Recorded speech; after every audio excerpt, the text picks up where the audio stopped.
चलो हम लोग स्टार्ट करते हैं नॉर्मलिटी। तो नॉर्मलिटी के लिए आपको एक बात ये ध्यान देना पड़ेगा कि नॉर्मलिटी यानी कि सामान्यता पढ़ने के लिए आपको एक बेसिक क्लियर होना चाहिए जिसका नाम है ग्राम इक्विवेलेंट वेट। अगर आपका ग्राम इक्विवेलेंट टर्म अगर क्लियर नहीं है तो नॉर्मलिटी का कंसेप्ट समझना थोड़ा मुश्किल है। और वैसे भी नॉर्मलिटी के कंसंट्रेशन को अब लगभग हटा दिया गया है सिलेबस से, अब इसका कहीं खास यूज नहीं होता, लेकिन फिर भी जो ट्रेडिशनली बुक है एनसीईआरटी वगैरह उसमें है, तो इसलिए पढ़ाना जरूरी है। पता नहीं कल हो कि आप बोलोगे सत्यम सर को कुछ आता ही नहीं था, छोड़ दिया नॉर्मलिटी। नॉर्मलिटी एक सही में एक टफ टॉपिक है कंसंट्रेशन का, तो इसको हम लोग समझने के लिए पहले समझते हैं ग्राम इक्विवेलेंट वेट क्या है। तो ग्राम इक्विवेलेंट वेट क्या होता है कि किसी का हम क्या करते हैं, समतुल्य मानते हैं। मतलब क्या कि हाथी जैसा मोटा, मतलब ऐसा तो नहीं है कि हाथी जैसा भारी, अब ऐसा तो नहीं कि उसका वजन मतलब कि हमको 2-3 क्विंटल होगा, ऐसा तो नहीं है, लेकिन हम लोग कंपेयर करते हैं। उसी तरह से ग्राम समतुल्य मतलब क्या होता है कि उसके समतुल्य भार का ये है, ऐसा एक हम कोई वेट लिख दिए तो वो उसके इक्विवेलेंट वेट के बराबर होगा, मतलब उसके ओरिजिनल वेट के वो बराबर हो जाएगा अगर हम इतना अमाउंट लेते हैं तो उसकी इस डिफिनेशन वाले कंसेप्ट से आपको कुछ नहीं समझ में आएगा।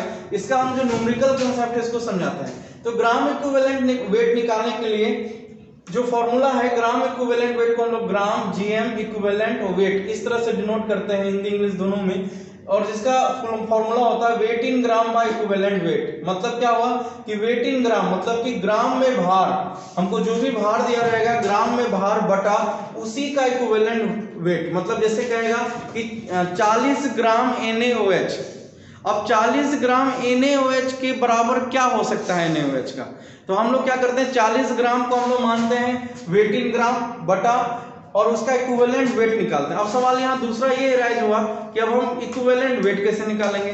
तो सबसे पहले हम देखते हैं इक्विवेलेंट वेट कैसे निकालते हैं। तो इक्विवेलेंट वेट निकालने के लिए सबसे पहले हम देखते हैं अम्ल का इक्विवेलेंट वेट कैसे निकालेंगे। अभी हम पूरा इक्विवेलेंट वेट सीखेंगे निकालने के लिए। तो अभी हम इसको ग्राम इक्विवेलेंट वेट को थोड़ा सा होल्ड पे रखते हैं। पहले अगर अम्ल के लिए, एसिड के लिए इक्विवेलेंट वेट निकालेंगे तो फॉर्मूला क्या होगा, इक्विवेलेंट वेट ऑफ एसिड बराबर हो जाता है molar mass of acid by number of H plus ion. तो इक्विवेलेंट वेट ऑफ एसिड मतलब कि अम्ल का इक्विवेलेंट वेट अगर निकालेंगे, समतुल्य भार निकालेंगे, तो हमको क्या करना पड़ेगा, molar mass of acid by number of H plus ion. अब यहाँ number of H plus ion का क्या अर्थ है, यहाँ number of H plus ion का अर्थ होता है कि मान लो कि HCl है, HCl टूटेगा किसमें, H प्लस Cl माइनस। अब ये H प्लस Cl माइनस में कितना आयन है, हाइड्रोजन का एक आयन है। उसी तरह से मान लो कि HNO3 ये किसमें टूटेगा, H प्लस NO3 माइनस, इसमें हाइड्रोजन प्लस कितना है, एक। मान लो इसी तरह से H2SO4 है, ये टूटेगा तो मान लो कितने में टूटेगा, 2H प्लस SO4 2 माइनस, तो कितना H प्लस है, 2H प्लस है। तो यही है number of H plus ion.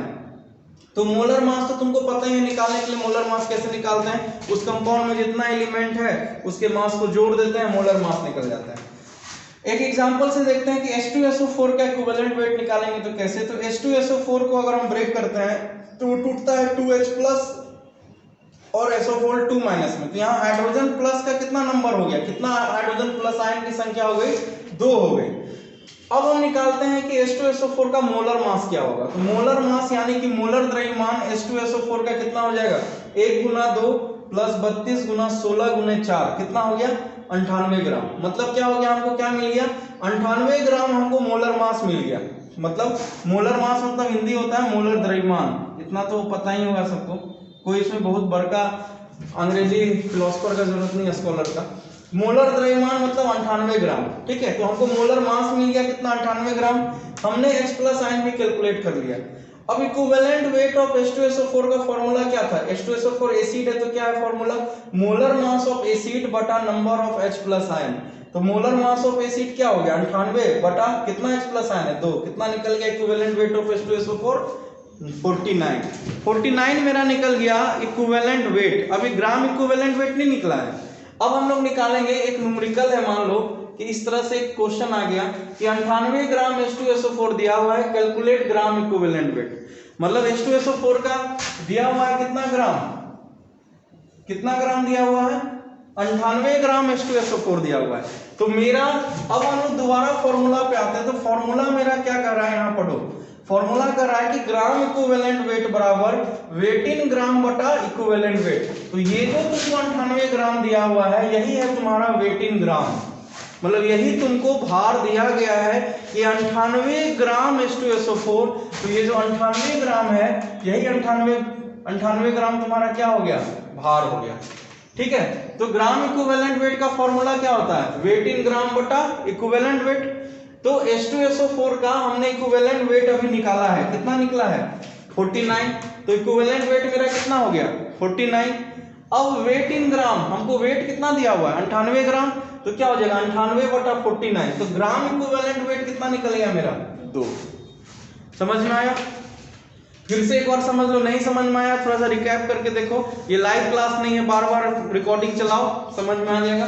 तो ग्राम इक्विवेलेंट वेट बराबर होता है वेट इन ग्राम बटा इक्विवेलेंट वेट। अब वेट इन ग्राम मतलब कि ग्राम में भार, हमको ग्राम में भार कितना दिया हुआ है 98 ग्राम, तो 98 ग्राम ये हो गया, और इक्विवेलेंट वेट किसका H2SO4 का।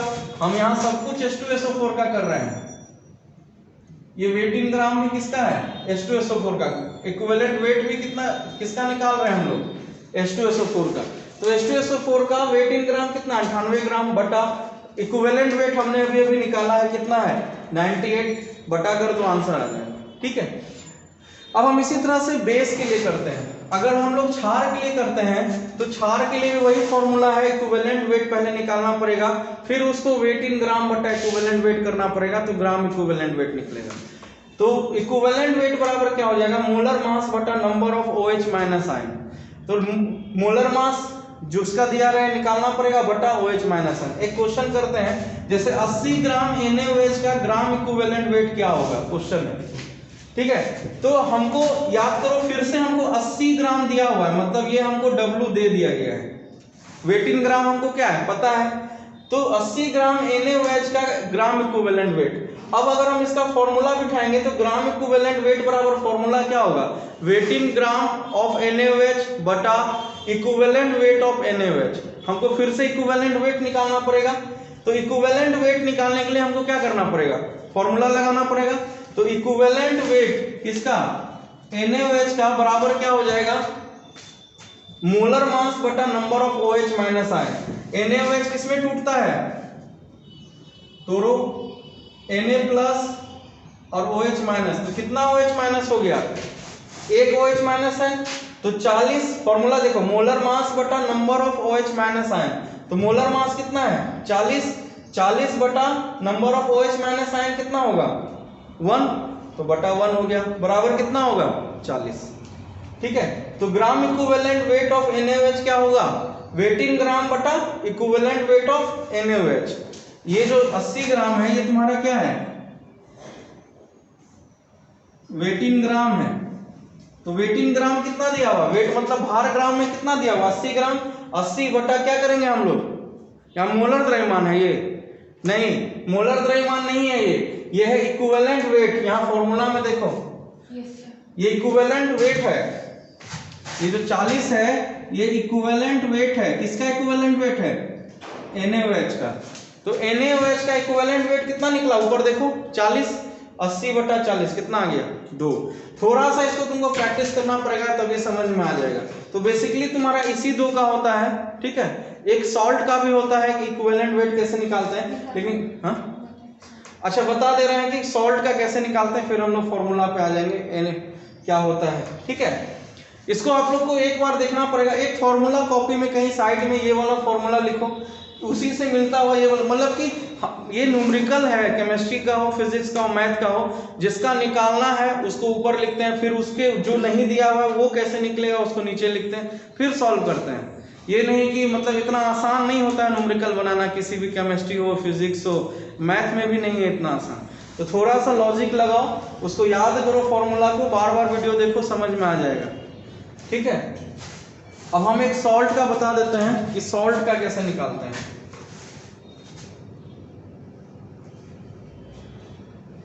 सॉल्ट का हम लोग निकालते हैं, सॉल्ट का अगर हमको इक्विवेलेंट वेट निकालना पड़ेगा, देखो ग्राम इक्विवेलेंट वेट एक अलग क्वेश्चन है, इक्विवेलेंट वेट एक अलग क्वेश्चन है। ग्राम इक्विवेलेंट वेट निकालने के लिए तुमको इक्विवेलेंट वेट निकालना ही पड़ेगा, नहीं तो नहीं बनेगा क्वेश्चन। और इक्विवेलेंट वेट का ही हम तुमको सारा फॉर्मूला लिखा रहे हैं। जैसे मान लो कि कहेगा कि इक्विवेलेंट वेट ऑफ, मतलब ग्राम समतुल्य भार, इक्विवेलेंट वेट का हिंदी तुमको पता है, समतुल्य भार अगर कहेगा सॉल्ट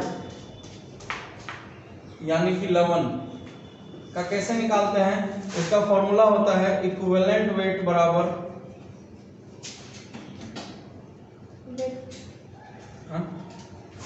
नहीं, इक्विवेलेंट वेट बराबर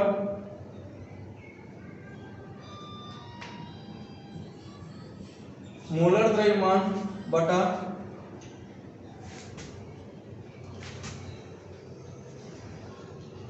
एक्टिव एलिमेंट, जनरली ये धातु होता है, गुना संयोजकता यानी कि वैलेंसी। ठीक है। अब जैसे मान लो कि NaOH क्या कहेगा निकालने के लिए, या मान लो सॉल्ट ले लेते हैं NaCl। ठीक है, तो NaCl का अगर कहेगा कि कैसे निकालते हैं, तो एक बार निकाल के ट्राई करो तो।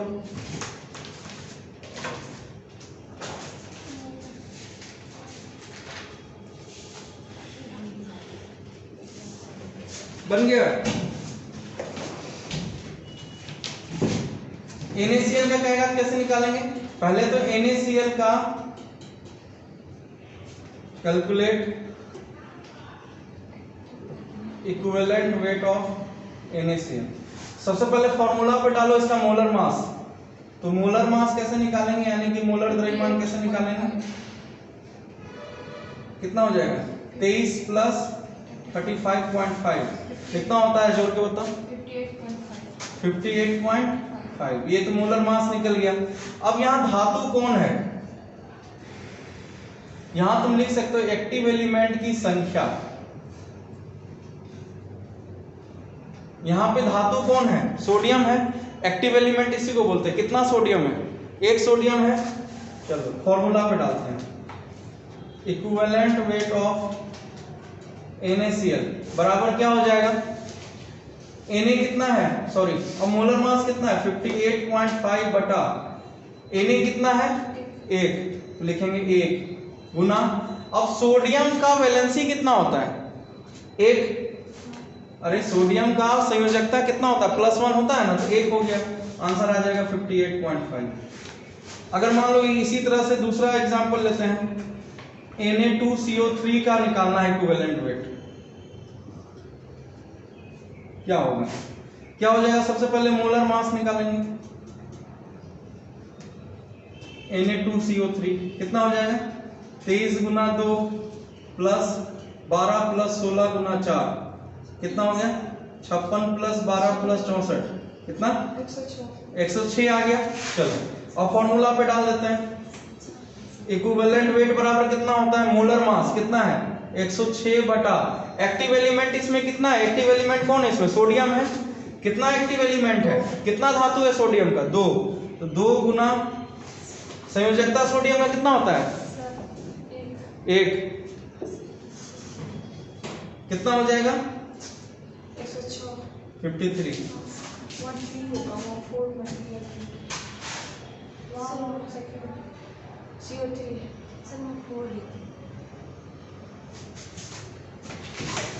ठीक है, 53 मेरा इक्विवेलेंट वेट निकला किसका, Na2CO3 का। इसी तरह से कंप्लीट तुम्हारा कंप्लीट हो गया तुम्हारा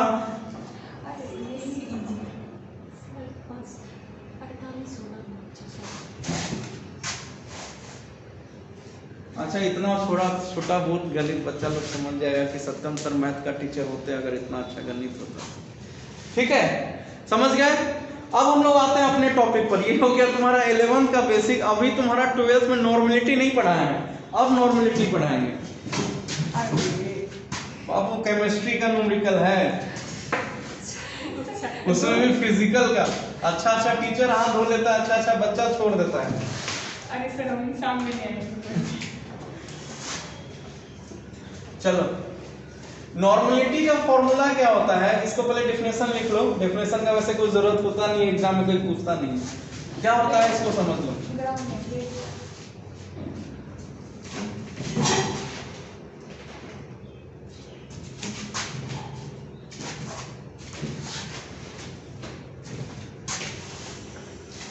देखो इसका होता है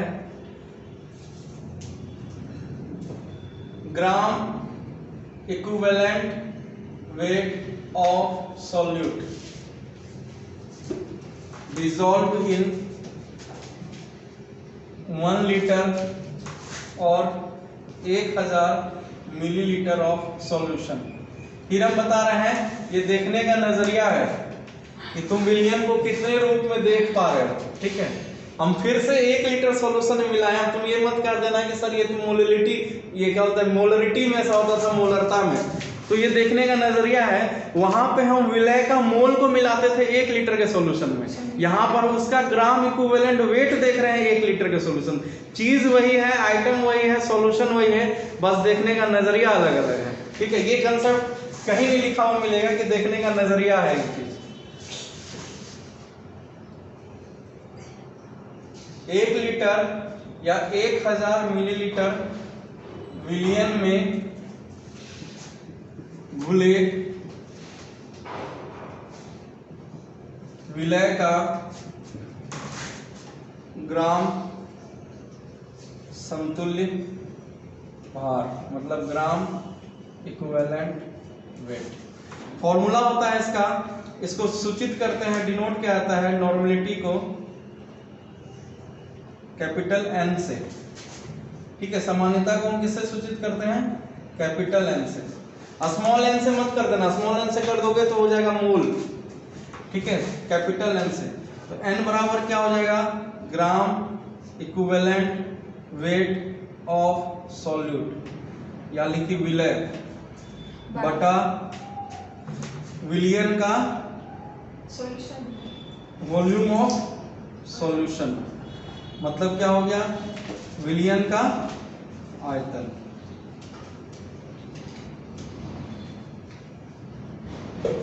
विलियन का आयतन किसमें डिनोट करेंगे, लीटर में, ठीक है। वॉल्यूम वी सॉल्यूशन मतलब क्या हुआ, विलियन का आयतन, मतलब एन बराबर हम लिख सकते हैं ग्राम इक्विवेलेंट वेट ऑफ सॉल्यूट बटा विलियन का आयतन वी सॉल्यूशन। अगर मिलीलीटर में लेंगे तो 1000 से गुना कर देंगे, यही मेरा फॉर्मूला है।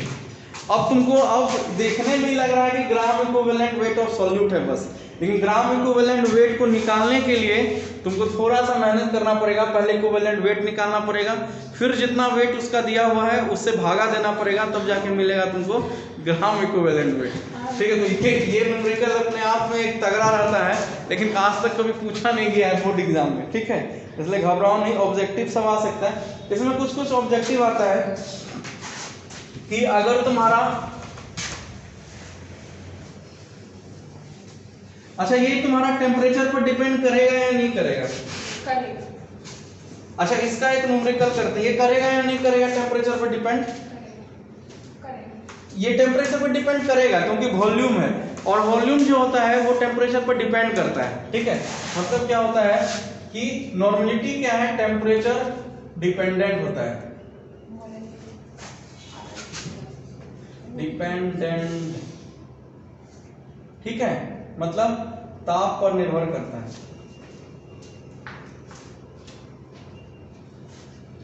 चलो हो गया न्यूमेरिकल। अगर मन है इसका करने का तो बोलो करवा देते हैं। एक क्वेश्चन है तुम्हारा जो पिछले के लिए थे वही कर लेते हैं। 80 ग्राम NaOH 200 मिलीलीटर कैसे लिखते हैं, 200 मिलीलीटर विलियन में 80 ग्राम NaOH घुला है।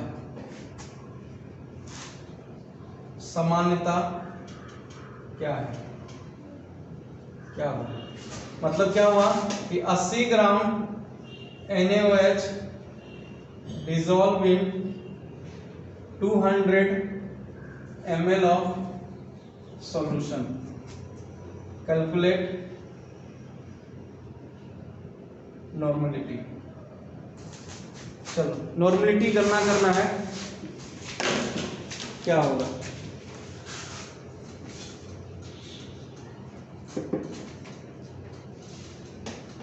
शुरू करें. तो सबसे पहले तो फॉर्मूला क्या है वो देख लो. फॉर्मूला है तुम्हारा n बराबर ग्राम इक्विवेलेंट वेट ऑफ सॉल्यूट बटा volume of solution.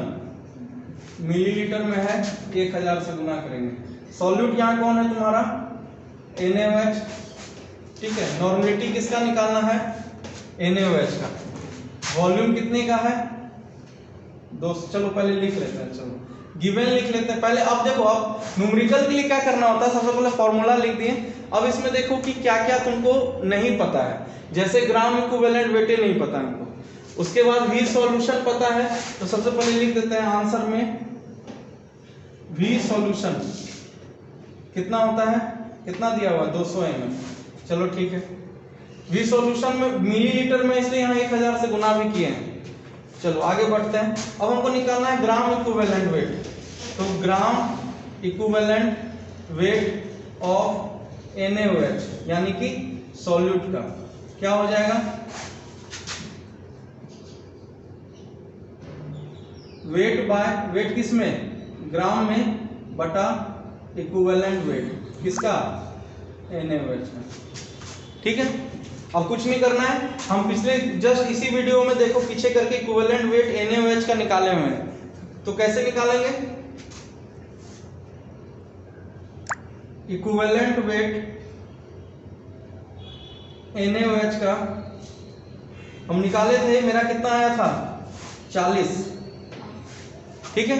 Equivalent weight पता है और हमको वेट दिया हुआ है. क्वेश्चन के ऊपर देखो वेट कितना दिया हुआ है? 80 ग्राम. तो हमको 80 ग्राम वेट भी मिल गया. ठीक है. अब निकाल लेंगे हम लोग ग्राम इक्विवेलेंट वेट. तो ग्राम इक्विवेलेंट वेट क्या हो जाएगा? ग्राम इक्विवेलेंट वेट बराबर क्या हो जाएगा? 80 बटा 40 बराबर कितना हो गया? 2. बस अब क्या करना है, इस फॉर्मूला पे डाल देना है. तो फॉर्मूला पे डाल देते हैं. तो फॉर्मूला है मेरा n बराबर क्या हो जाएगा? Gram equivalent weight of solute. तो gram equivalent weight of solute ये रहा. ठीक है. ये NaOH का ही है ना. अरे सब कुछ तो NaOH का ही किए तो निकलेगा भी तो NaOH का ही ना. कितना NaOH का निकलेगा? 2. तो 2 अपॉन वॉल्यूम ऑफ सॉल्यूशन कितना है? 200 गुना 1000 10. n बराबर कितना निकला? 10. ठीक है. ये निकल गया n बराबर 10. अब ये जो तुम्हारा n बराबर 10 है, यही है तुम्हारा, इसको हम लोग बोलते हैं डेसी नॉर्मल. ठीक है.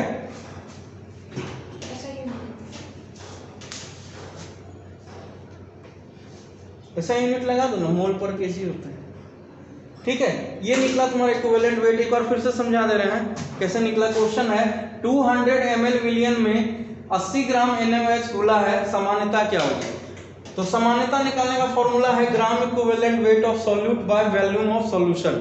मिलीलीटर में क्या हो जाएगा? NaOH multiply 1000. ठीक है. तो V सॉल्यूशन बराबर क्या हो जाएगा? 200 ml तुमको दिया हुआ है वहां क्वेश्चन में. ग्राम इक्विवेलेंट वेट ऑफ NaOH क्या हो जाएगा? Weight by equivalent weight. तो ग्राम इक्विवेलेंट वेट पहले निकालना पड़ेगा ना, नहीं तो फॉर्मूला पे सेट नहीं होगा. तो वेट तुमको दिया हुआ है 80 ग्राम और इक्विवेलेंट वेट हम निकाल लेंगे. कैसे निकालेंगे इक्विवेलेंट वेट बराबर? जस्ट पीछे देखो लिखेगा ना, number of replaceable hydrogen. Molar mass कितना है NaOH का? 40 बटा कितना OH माइनस निकलेगा 1. तो बराबर कितना आ जाएगा?